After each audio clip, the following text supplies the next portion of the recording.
Coming to you live, my dog customs. We got to take this one to the next level, fellas. It was brown. They did not paint the interior. Had rust in the floor.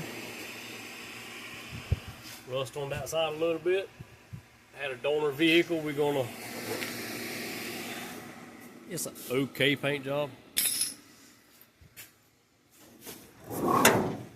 Already got the LS in it. Under the hood painted.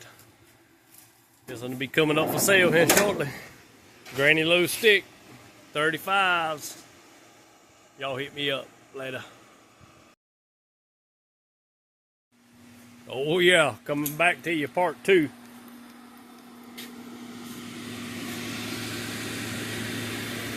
Oh yeah, man, we got it welded in there.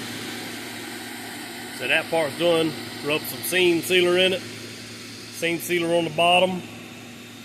And then rub a little bit of Bondo in that area right there to get it perfect. Do some priming. Yeah, it's coming together, coming together. Yes, sir.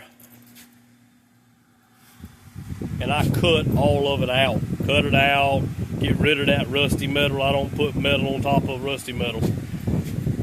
As you've seen in the previous video, we cut it out. This one, there's a little bit nasty stuff further than that, but that's as big as the panel is that I have. Cut it out of a donor truck.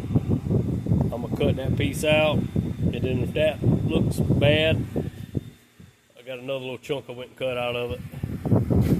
I might add a little bit more. But if I can take the grinder and grind it up and it looks good, I might just, and it welds.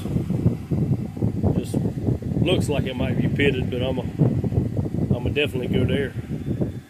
Cut that out. Yeah, I'll bring you back when that one's done. Later. Boy, my first LS with a carburetor. Getting it done.